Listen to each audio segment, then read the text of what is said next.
Hello, hello, hello. Lumiere here. And today we are gonna react to Skirk's character trailer and her animated short. I haven't watched them. I wanted to wait until I finished her story quest in the game, which I did last week. So I'm super excited to finally watch these two videos. I know that the animated short was super, super, super good because I saw people like losing their minds about it. So I actually have very high expectations about it. So let's start with that one first.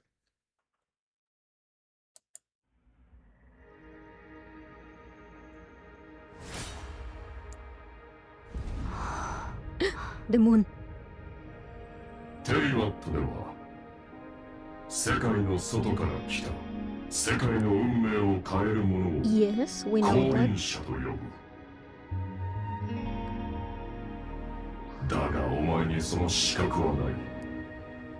Oh, 教会を開いたのは俺だからな。お前はただの密航者だ。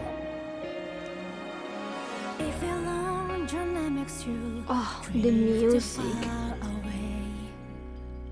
And if the dust sometimes they weigh you down, pulling you astray. I guess the voice was Surtalogy. It'll change you somehow. Let no Wait, hold up. Okay, I didn't want to pause, but I need to. First, this this basically confirms what we saw in Skirk's story quest, that yeah, she's not a descender, and descenders are the ones that have the power to change the fate of the world. But the fact that Sortology has the power to like open this border, which is the fake sky, I guess. I mean, that's the only thing that makes sense. The fact that Sortology has that power, and he's the one who sent Skirk into Teviat. From the quest, you will assume that she came to Teviat because she wanted to like walk in Surtalogy's steps to get as strong or strong enough to beat him and finally be free. But she didn't even make that choice. It was Surtalogy that made the choice for her. And that's just another layer of this man really wants Skirk to do just one thing, and I don't know, the lack of autonomy that Skirk has when it comes to Surtology is really saddening to see. And second, okay, beautiful, amazing, but this thing right here, why do this looks like the when you throw wishes in the banner? I know I probably gonna say things that maybe a lot of people have said before, but even if I do that, that means that the storytelling in this video is really good because we are all picking the same things. Because I don't think I'm saying things that are really smart. But yeah, I just want to voice my thoughts about this. That this looks like the wishing system. It'll change you somehow. Let no this simple line must do. Furina! There with you. Yeah, wait. This Wait, is here? That look. It looks so similar to the wishing system, to the wishing animation. Oh god. Still be there with you. 見て、流れ星だ。どこに落ちたんだろう。Putting a newbie led. Oh. 俺に勝ちたければ俺の歩いた道をたどってみる Oh yeah. Here it is again.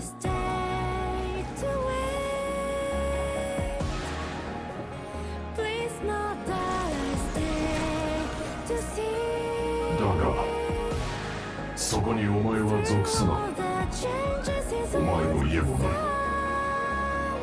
So don't get attached to anyone. 私、アリスよ。旅の人、おしゃべりしましょう。 Wait, where is this? Oh, that's it. その件誰に習った What? あいつはどこだ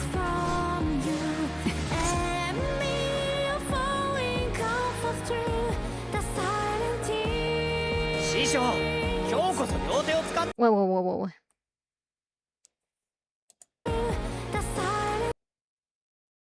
A bamboo forest. And there's nothing more. Is this a callback to Seaby? It seems like that. And the fact that Danslave immediately recognized Surtalogy's fighting style. Oh man. あいつはどこだ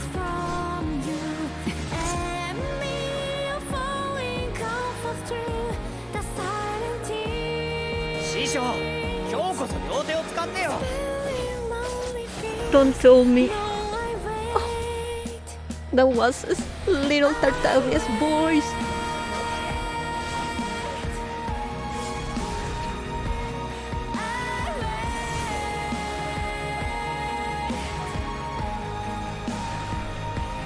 Where is he? A battlefield.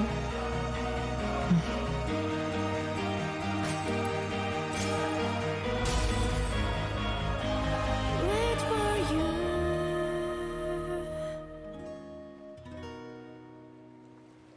Oh no, the drawing.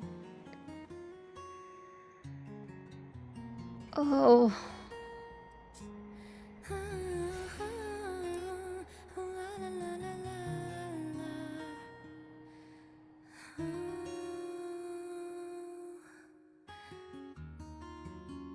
Okay, I see why people went wild with this video. It was so good.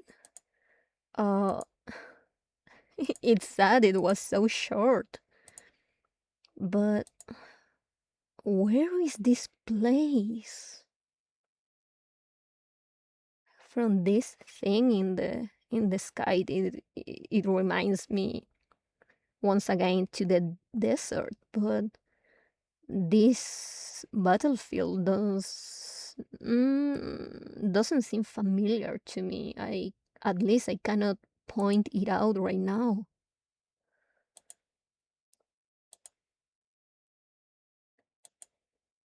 Oh, she's fighting the abyss alone. She went through so many places, and we didn't saw, but we heard little Tartaglia's voice. Really, really beautiful. The song is something that I would add into my playlist because it was amazing. Okay, let's see the next one. This view of the stars, it seems timeless, as if it could last forever. But all it takes is an instant for everything to come crashing down. Yep. Oh. A toy? The only choice is to forge ahead.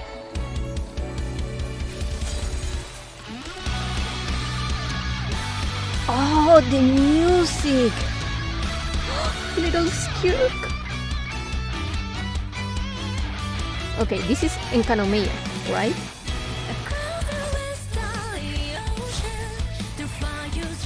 Oh, the music! Why is so You good? survive. You endure. You evolve. No, wait. I'm sorry to pause the video, but oh god, there's so much. Okay, first, why there's a child's toy? Is this here to represent her past, I guess?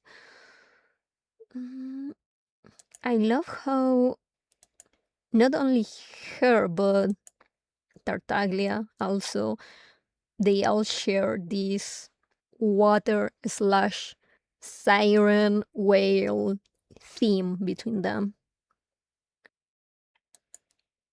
Display.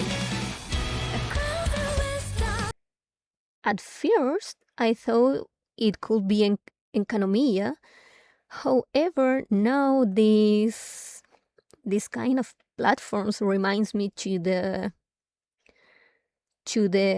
abyssal space in Fontaine where that you get into when you go through the glass, which also makes kind of sense because we got here after this transition of broken glass or a broken mirror here, yeah.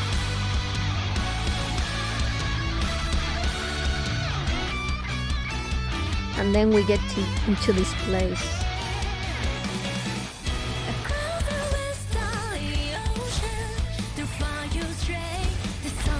You survive. You endure. You evolve.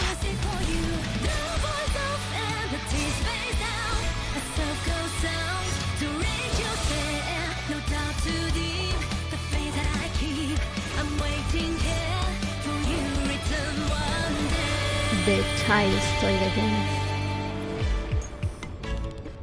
What?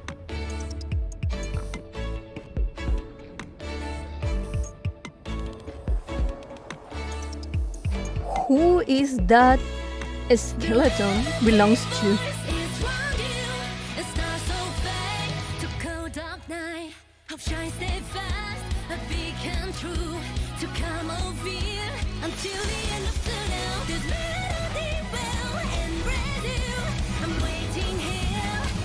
Oh my god.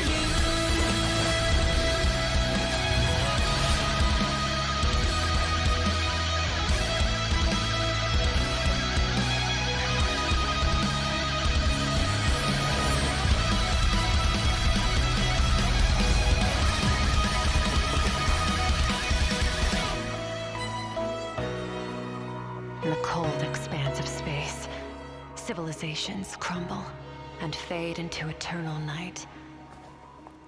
But when darkness falls, I will slit its throat.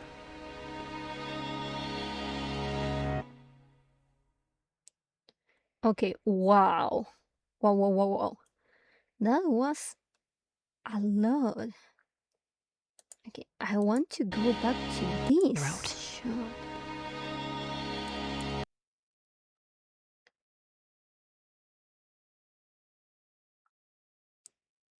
Is this representing Teviat?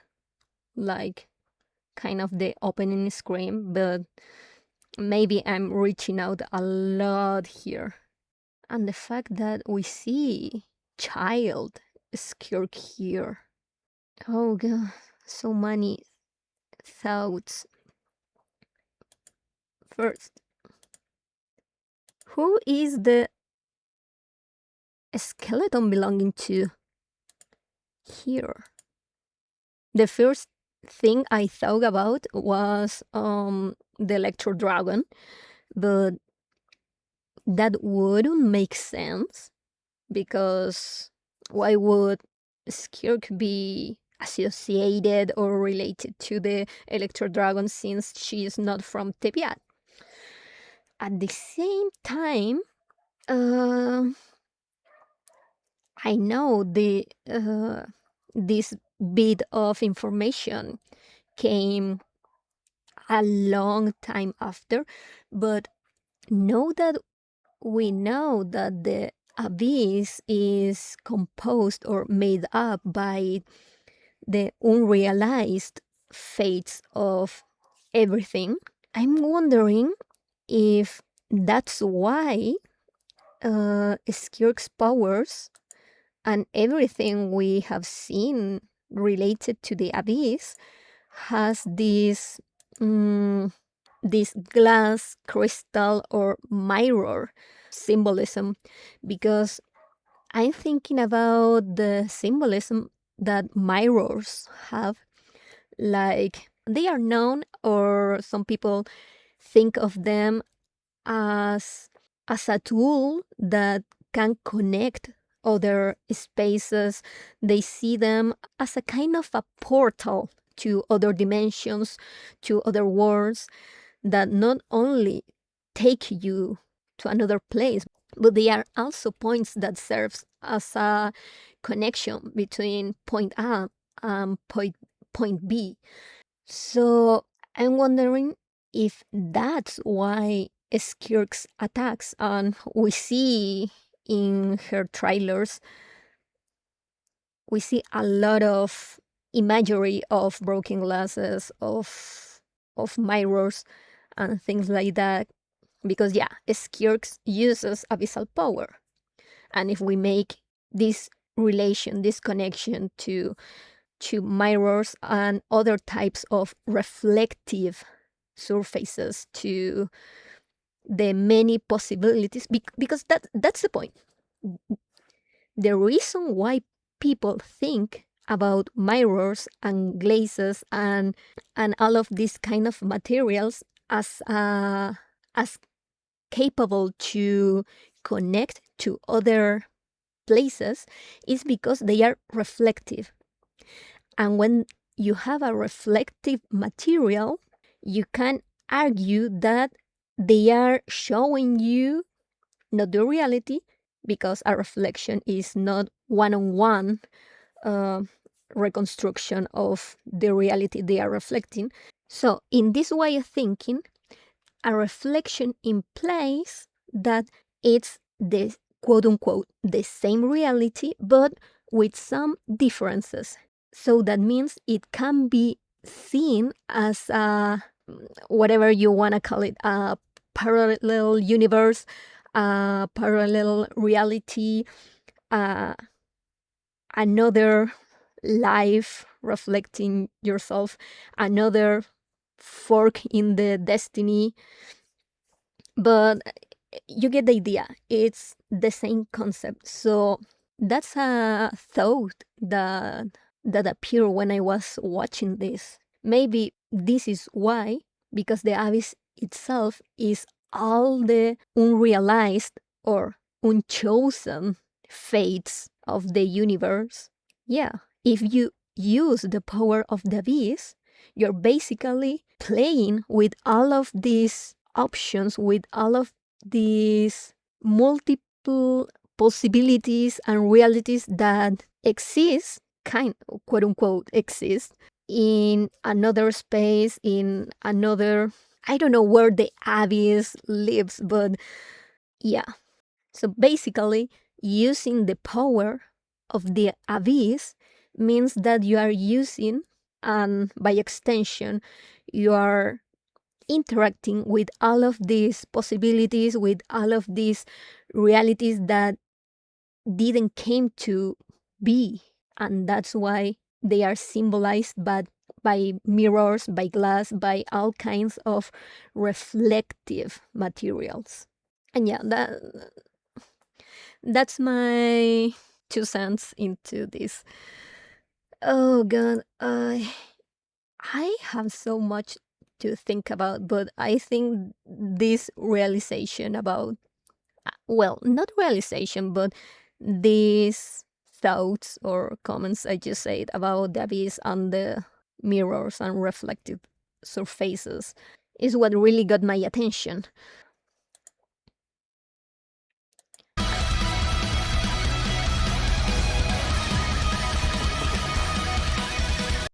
And yeah, we have then almost in the last part of the video, we have shots of nature, of different instances of what we can say or what we can call good or nice things, or that show the beauty of the world that did make it to be.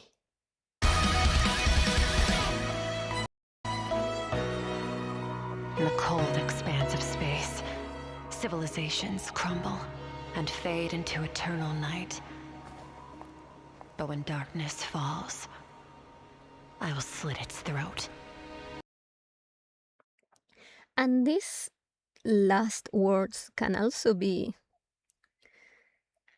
I mean, you can interpret them as a way to defy the fate that you got, because the fact that a civilization will fall is a fact, is the cold truth. A civilization is born, it gets to its peak, and then it will crumble. That's just how things are, and has always been. Civilizations crumble And and then fade get, into eternal night. yeah, they get But when forgotten. darkness falls, I will slit its throat. But she wants to slit the darkness throat. That only makes me think that she's not okay with how things are, which it might be related to what happened to her planet, but also it can also be speaking about what she wants to do in Teviat, which is a world that has such a predestined fate, such a unmovable fate. So it's interesting that a character that is not a descender, which means that she cannot change fate, wants to do that. And I think that's beautiful. I love characters that, even though they know it's almost impossible, they still fight against fate. I love characters that do that. So I think I will stay with this reading. Oh, what a good trailer. These were such good videos. I understand why Twitter was so out of their minds when they dropped. I totally get it. They were really good. So yeah, I think this will be for today. Thank you for watching, and remember to subscribe. Bye bye.